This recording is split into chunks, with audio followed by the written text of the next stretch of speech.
내가 드디어 부장이 됐어 이러면서 하는 것이 아니고, 아, 나 정말 부장하기 싫은데 어쩔 수 없이 부장할 사람이 없어서 내가 부장을 한다, 이런 경우가 생기게 되면,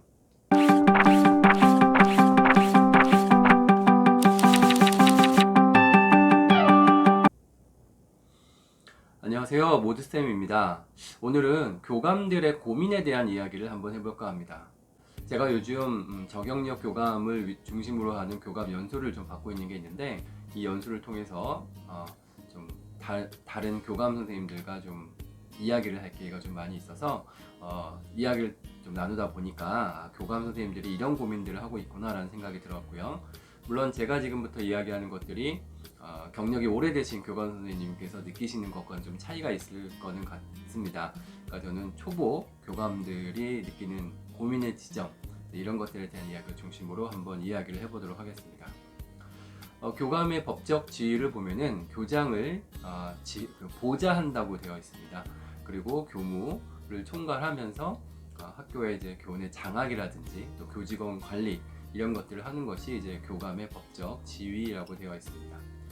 그리고 제가 아는 또 다른 이제 법적 분쟁의 상황에서는 학교장을 보좌하는 위치이기 때문에 이제 관리자는 아닐 수도 있다, 이제 그렇게 해석이 된 경우도 제가 본 적이 있습니다. 하지만 뭐 학교 현장에서 교감이라고 하면은 이제 교장 선생님과 더불어 이제 관리자란 이름으로 이제 많이 불리게 됩니다. 보통의 이제 학교에서 교감이 교장 선생님의 학교 전체적인 운영 관 또는 운영 비전 또는 이런 것들을 중심으로 그 모든 것들이 업무가 잘 분장돼서 학교의 교육이 잘 이루어질 수 있도록 그것을 관리 감독하는 것이 이제 교감의 역할입니다. 그런데 이제 교감의 역할이라는 게 학교마다 매우 또 다른 것 같습니다.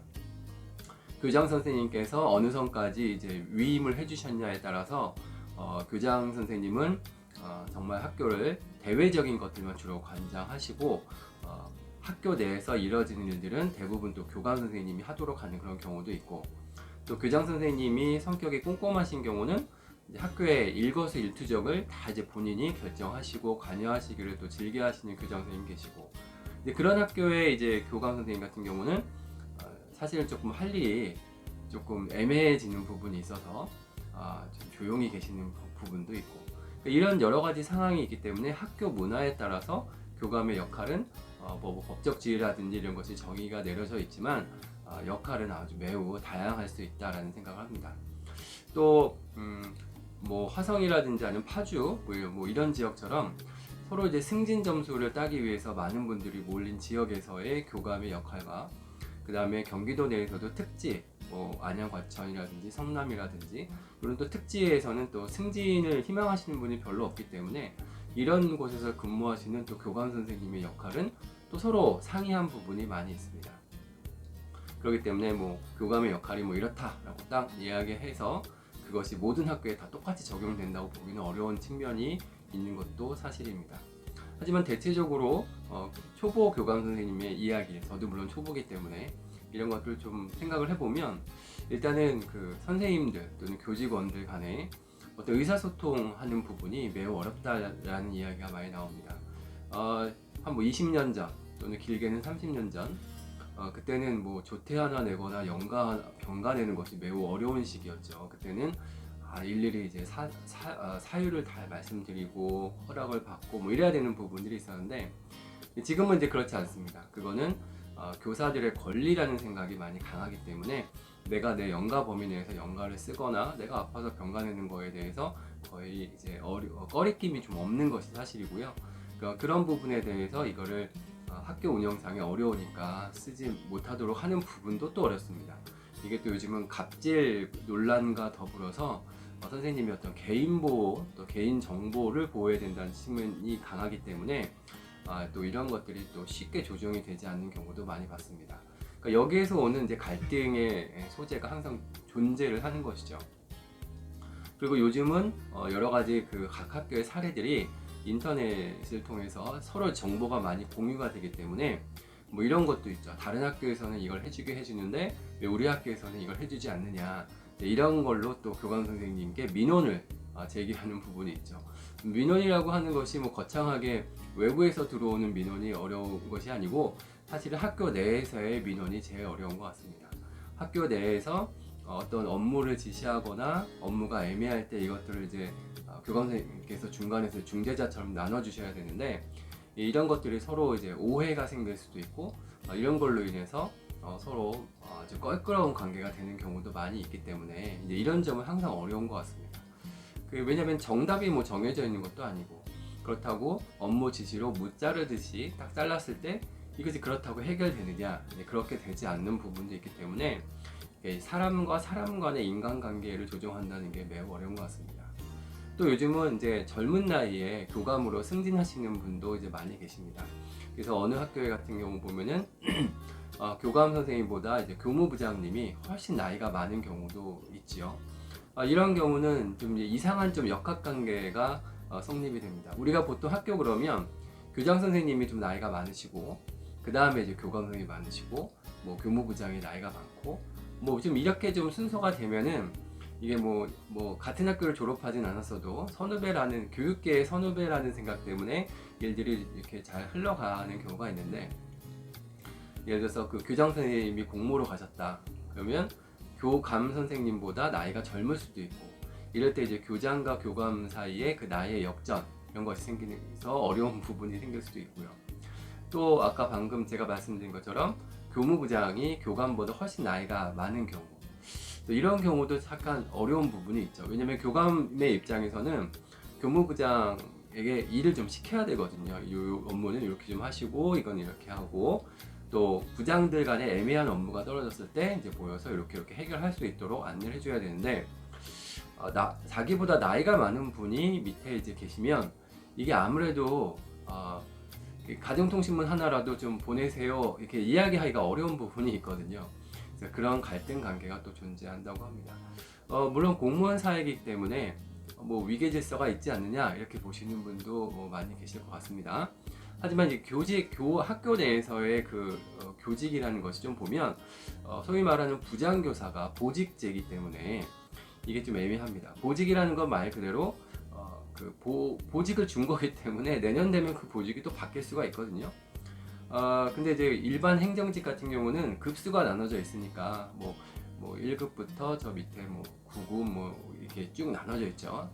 그렇기 때문에 그 급수가 어쨌든 있으니까 그걸로 이제 위계 질서가 딱 잡혀지는 부분이 있는데, 학교 같은 경우는 교장, 교감, 그 다음에 부장교사, 그 위에는 다 이제 똑같거든요. 근데 아까도 말씀드린 것처럼 승진을 선호하는 지역이 아니라면은 부장을 서로 하지 않으려고 하거든요.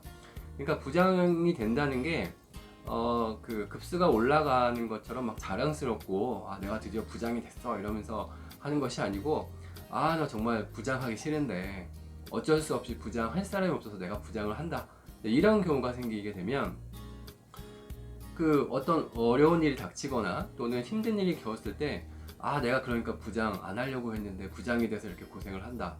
그럼 옆에서도 이거 도닥거리면서 또 부장을 잘 할 수 있도록, 그러니까 이런 시스템이기 때문에 약간은 일반적으로 생각하는 공무원의 어떤 체계하고는 좀 매우 다른 부분이 있다. 이게 장점이 될 수도 있지만 그것이 위기 상황에서는 또 단점으로도 작용한다는 부분이 있고요.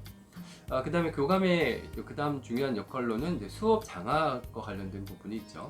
수업이 올바르게 이루어지고 교육과정이 잘 진행되는지를 또 확인해야 되는 부분이 있는데, 예전에는 그 장학이란 이름으로 선생님들 교실 순시라고 좀 오래된 말이긴 하지만 잘 봤던 것 같은데, 요즘도 그렇게 못하게 하거든요. 그게 어려운 부분이 있어서 그것도 좀 쉽지 않다. 불쑥불쑥 선생님 교실에 들어가는 것도 어려운 부분이 있고, 이런 부분도 한번 또 교감들이 갖고 있는 고민 지점일 것 같습니다.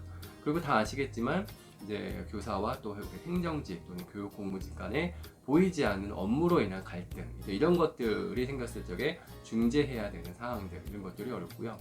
또 학교폭력이라든지 또 교육청에서 여러 가지 있는 전달 사항을 선생님들에게 잘 전파하고, 또 학교의 그런 업무 보고가 잘 이루어지지 않았을 때 그걸 업무적으로 잘 교육청으로 또 전달할 수 있는 중간 역할을 하는 것이 교감이기 때문에 교감의 역할이 어떻게 보면은 매우 스펙트럼이 넓다라고 볼 수가 있습니다. 그래서 이런 가운데서도 교감 선생님들도 행복한 교감이 되기 위해서 여러 가지 것들을 또 고민들을 많이 하시는 것도 확인했습니다. 물론 정답은 없을 것 같습니다. 각자 학교마다 문화가 다르고 교직원 간에 생각하는 지점이 다르기 때문에 무엇보다도 중요한 거는 소통이라고 생각을 하고요. 원활한 소통이 되는 조직은 어려운 상황이 닥쳐서도 서로 간의 이해와 배려가 되겠지만, 원활한 소통이 되지 않으면 아무리 일이 없고 큰 일이 없고 그냥 평화로운 또 시절이 계속 된다고 하더라도 학교생활 자체가 행복하다고 느껴지기는 어려울 것 같습니다. 그래서 제가 나름대로 여러 가지 그 다른 교감 선생님의 이야기를 들어보고 생각한 것 중에 가장 중요한 것은 일단 서로 오해 없이 소통할 수 있는 자유로운 문화, 그런 것들이 매우 중요하지 않을까라고 생각합니다. 그런 것들을 통해서 학교 문화가 조금 더 민주적으로 바뀌고 권위를 좀 내려놓고 이런 문화가 되는 것이 중요하다고 생각하고, 또 생각해 보니까 또 이런 모든 것들을 허용적으로 오픈해주는 교장 선생님, 아무래도 학교에서 최고 결정권은 교장 선생님이 갖게 계시기 때문에 교장 선생님의 마인드가 매우 중요하다는 생각을 합니다. 그래서 교감으로서는 교장 선생님께서 그런 마인드를 좀 가질 수 있도록 중간에서 좀 촉진을 좀 해주고, 그리고 밑에 그 아래에 있는 우리 그 조직상의 아래에 있는 선생님들, 교직원들이 자유로운 의사를 좀 낼 수 있도록 또 이런 분위기를 또 촉진시켜주는 그런 중간자로서의 역할을 해야 되지 않겠냐. 근데 중간이라는 말 자체가 사실은 매우 어려운 역할이라는 것은 사실입니다. 그렇기 때문에 저도 이제 앞으로 계속 고민해 봐야 되겠지만, 각 학교에 계시는 대부분의 교감 선생님들이 아마 이런 중간자로서의 역할에 대한 고민들을 많이 하고 있다라는 것을 좀 저는 확인했던 것 같습니다. 제 영상이 조금이라도 도움이 되셨다면 구독과 좋아요 한 번만 눌러주시면 감사하겠습니다. 고맙습니다.